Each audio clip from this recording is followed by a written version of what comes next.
This is the West Kent Radio News feature. Hello, I'm Martin Webber. The parliamentary seat of Tunbridge Wells has been Conservative ever since it was formed in 1974. But nationally, the Conservatives are performing poorly, so no one can predict the result in Tunbridge Wells this time. I'm joined now by the Labour candidate for Tunbridge Wells, Hugo Pound. Hugo, first of all, tell me what skills you would bring to be the town's MP. Well, I think I've got a range of skills. One is that I'm a psychologist by training, so I listen to people and I try and understand what the issues are and then act upon them.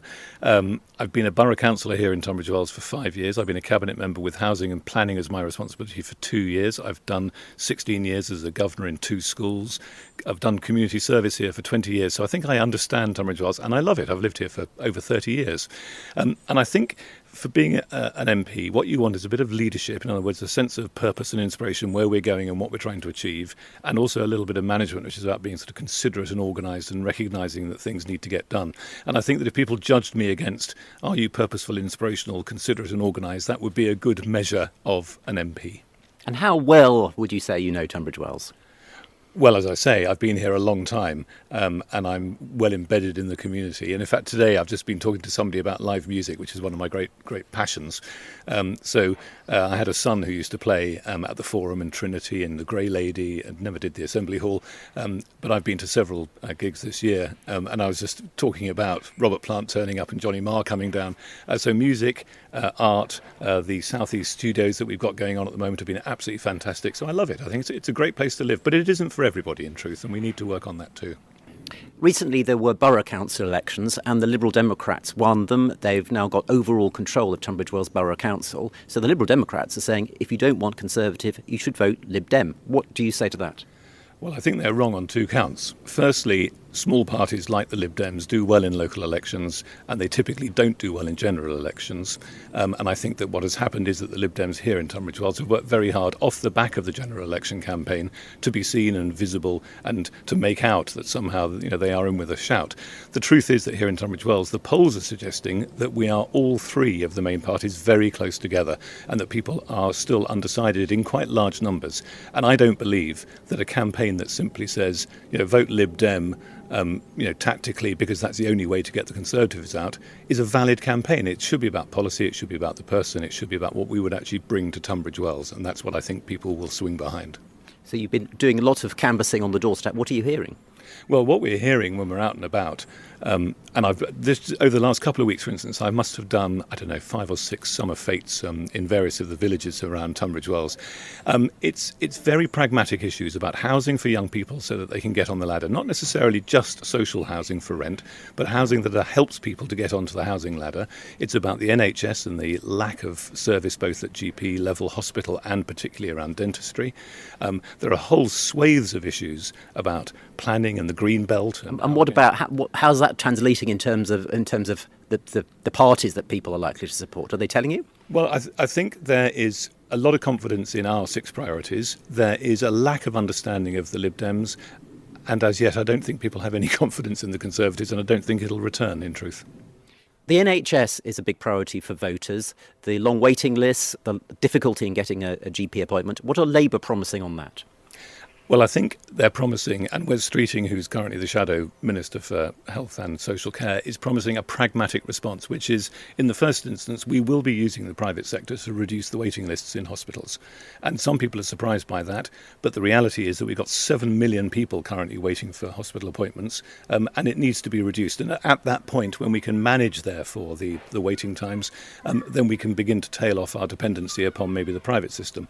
The other element that is coming through currently very strongly is a joined up approach to both health and social care, so that we're moving people more quickly out of hospitals into supported units around the place, which aren't blocking beds, which is a huge problem at the moment. That and efficiencies will change how the National Health Service runs. More and more money is being spent on the NHS. It was 150 billion about 10 years ago. Now it's 180 billion. Aren't we just shoveling more money into the NHS? Wouldn't it be better to work more on prevention So there are issues like obesity, which seem to be getting worse and worse and are costing the NHS. Why don't we deal with them? Well, I think that we will. And interestingly, many of those issues are dealt with down at the level that I currently work at, which is at borough council level. We have well-being and health walks and other interventions to support people with, as you say, those early stage issues that need to be addressed. I don't think it has to be absorbed wholly by the National Health Service. I think that there are other agencies and other levels of government that can take responsibility for those matters as well. And I'm absolutely certain, although I can't swear to it because I haven't actually spoken to him, that Wes Streeting will be looking at a tiered approach to the health of all of our population to ensure that we actually remove some of the dependencies that are currently growing. There are quite a few private schools in this area, and I know lots of parents are concerned by Labour's plans to add 20% to fees by adding VAT. The schools are also apparently going to be paying business rates as well. Why are you adding taxes to education? It has been contentious, certainly when we've been out talking to people, with some people, but the people with whom it has been contentious are those who send their children to private school. 93% of children in the UK do not go to private school. They are educated by the state. And Rachel Reeves particularly has already identified that state system needs money to support young children in nursery places before they even arrive at school, in free breakfasts and after school clubs, and that money has to come from somewhere. Now, if you have an education care and health plan, then you won't be paying the extra 20% on top of your fees, or whatever the proportion is that is passed on by the school. What the special needs? If you've got a special needs, if you have a statemented special need which has been recognised by your local authority, then you're going to be exempt from it. And the truth is that most of these schools, they are businesses. I mean, the state school, just literally 200 yards away from where we're standing now, it pays VAT, it pays business rates on its buildings. I mean, it is a nonsense to say that just because a private school somehow has claimed the status of charity, that it is exempt from all that. We all need to make a contribution, and I don't think there are many parents who would refute the argument that making some greater contribution into the system that will support even more children in the state system is no bad thing. But there are other ways of raising tax revenue, aren't there? The parents who are now struggling to afford those private school fees, they're going to find it very, very tough.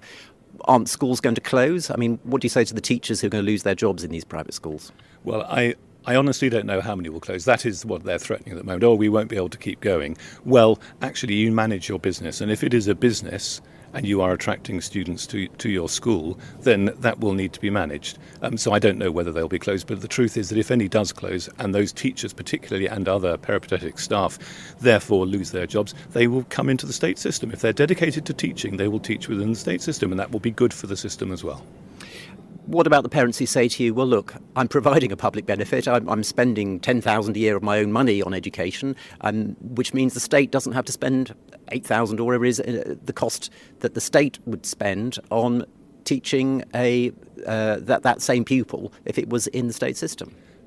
But we are a society, despite what Margaret Thatcher might have said. We are a society, and we all make contributions to matters that are, which we don't use. I mean, I make contributions towards health, but don't use the health system. I make contributions in my tax to education, but I don't use education.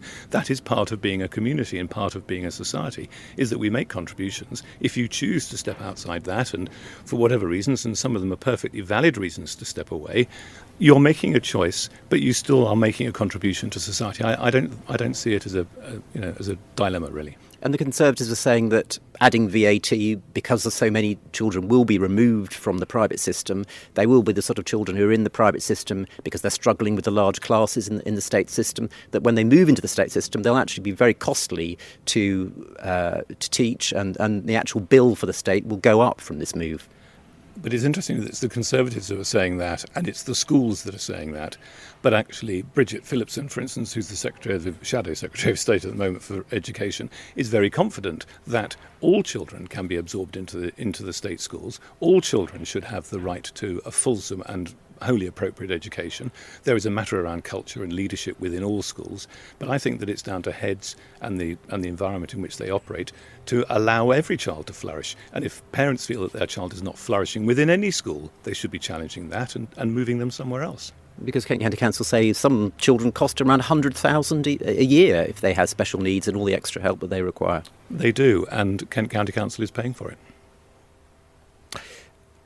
But But in other words, it's an extra cost to the state education system, isn't it? No, because those children need to be supported wherever they are in the system. And if they have an ECHP, which almost all of them will have, then the local authority will be making a contribution anyway.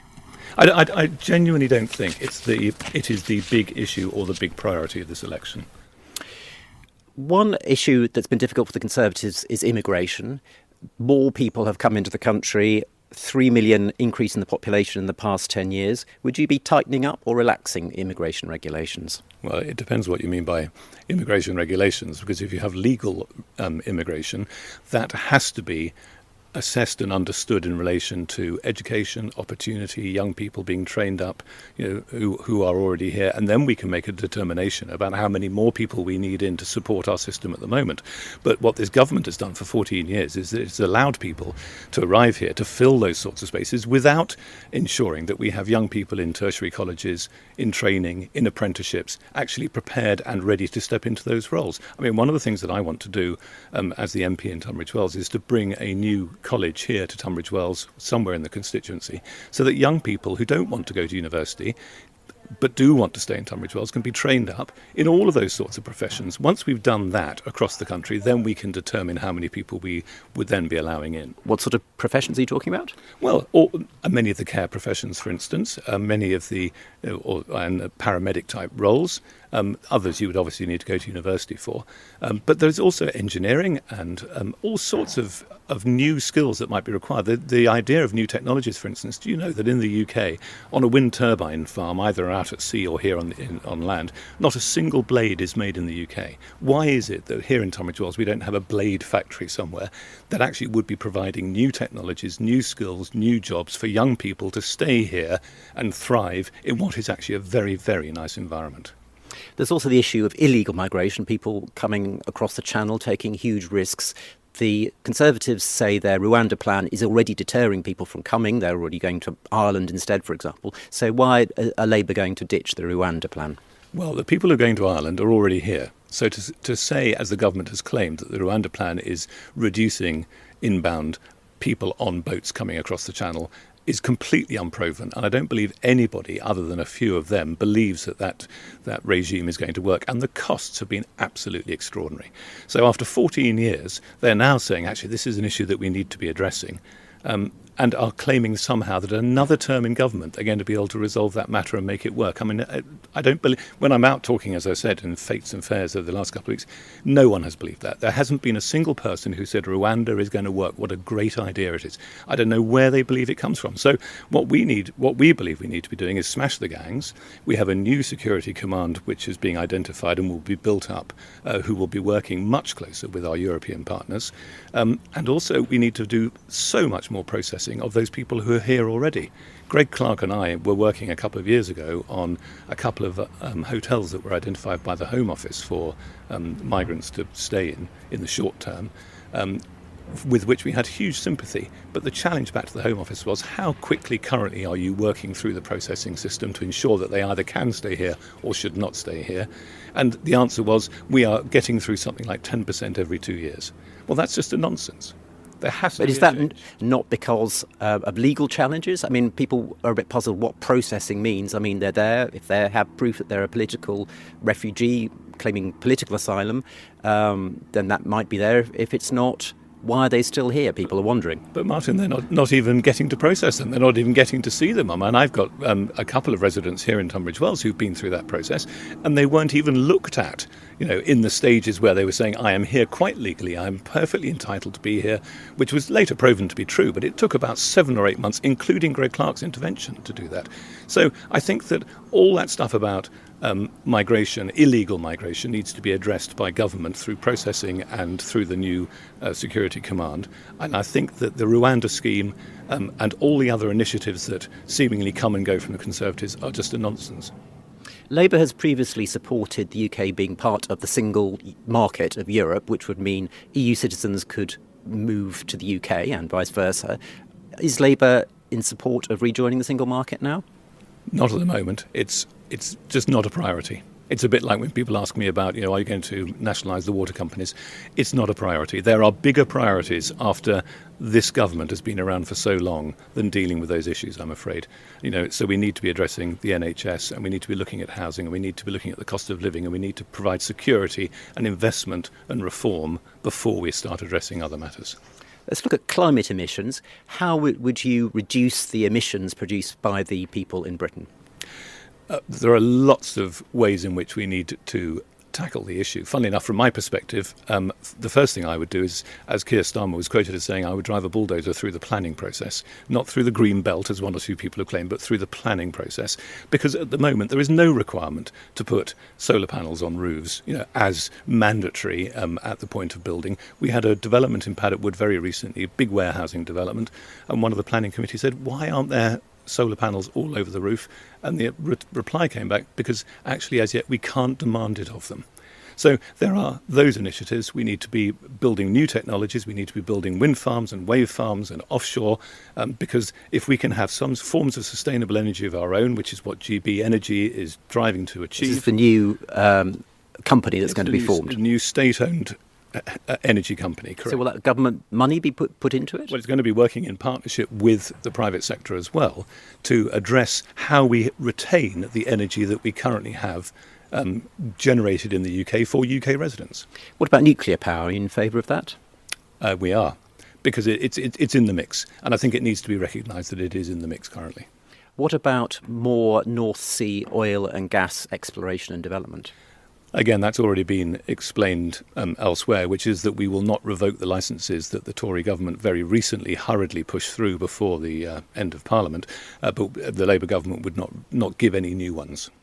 On transport, people will have noticed that the cost of travelling by rail has gone up a huge amount in the last 10 years. Relatively, the cost of driving is now lower, so lots of people drive where they might have taken the train before. Have Labour got a plan to change that? Well, it's not just trains, it's all transport. And here in Tunbridge Wells, we do have our lines into London, of course, but we have almost no transport systems east-west. It's most extraordinary, and it's a funny old shape, Tunbridge Wells. It's very long and sausage-like, and that's a huge problem. So one of the things that I would really want to be addressing currently with KCC, Kent County Council, and with the Borough Council, is how do we fund and sponsor genuine public transport across the constituency that helps people to get to work, take their children to school, take them to the schools that are nearest to them, because we've had the infrastructure. So is there a new pot of money for this? No, but I think it comes from joined up thinking about what are the priorities for this area. And if you want to build new developments, for instance, we had a discussion last night in planning committee about a new development in Benenden, and it was deferred, and they've been asked to bring back new thoughts about it, because when it came to it, there's no bus service. There's a bus once a week on a Monday. There are no shops nearby. There's no cycle route into Benenden. There's no other way of getting out and about. So if you move there, you will be in your car every single day. And as I objected to last night, some people who move there won't have cars. Well, so how are they meant to live in a sustainable community when the infrastructure and the transport isn't available? On planning, There are concerns that Labour's new planning regulations will mean local objections can be ignored more easily. We're going to get more building on greenfields. No, I think that's wrong in all senses, I'm afraid. First of all, it's brownfield, which is previously developed land, is where we go first. Then we go to what is now being defined as grey belt land, which is green belt, but is no longer really valid as green belt. For instance, strips of land on the A21, which could be built on, could provide community, could provide access to transport and movement, but currently aren't allowed to be built on. And then you have green belt, which needs to be protected. And the Labour Party has made it very clear. We start with brown. We then look to grey if it's required, and if we still need more, then we have to go and look at green. But actually what we have been saying is that there will be more consultation, more recognition of neighbourhood development plans, more respect for the consultation process with residents, not trammelling through their green fields and imposing upon them. That's the complete reverse of what the Labour Party is trying to do. Gatwick Airport wants to get bigger, wants to double flights. Do the Labour Party support Gatwick expansion? No. And as the cabinet member again on the council, I was the one who signed the recent consultation currently opposing the development of a further runway at Gatwick. And I have to say, and I think I saw it on your broadcast, the Lib Dem suggestion that somehow there'd be some tax breaks for the number of flights that you take. Yeah, the Lib Dem policy is that if you only take 2 flights a year, Yeah. or 2 return flights a year, then you're exempt from air passenger duty. So effectively, they're making it cheaper for most people to fly. Yes, which, as most people, if they do fly, probably only fly twice a year. That doesn't seem to make any sense to me at all. We need to basically... So you wouldn't do that? No, we need to reduce the amount of air traffic that we see in our skies. We need to reduce the amount of time that we are spending in the air, and we need to find other modes of transport that take us to the places that we want to go to. I fully accept that there are occasions when people will take a special trip or need to see family, but I think there has to be an educative process over a number of years to stop so much transport flying through our skies, and it's filthy. Finally, Hugo, could you sum up for me why you think voters in Tunbridge Wells should put their cross against Hugo Pound Labour? I think that, firstly, people should put the cross against my name because they know that I'm local, they know that I love Tunbridge Wells, they know that I know it, and I think they believe that I know it. And I think it's very important that Tunbridge Wells is represented by a Labour MP of the party in power. It does make a difference. It undeniably makes a difference that you can then talk to ministers, you have relationships with them. And again, the Lib Dems have objected to that when I've mentioned it, but that is the truth. I've spoken to a number of MPs who say you get more done when you are a member of the party in power than you do when you're not. And I think it's very important for Tunbridge Wells that we address all of the issues that we've talked about. Hugo Pound, thank you very much. Thank you.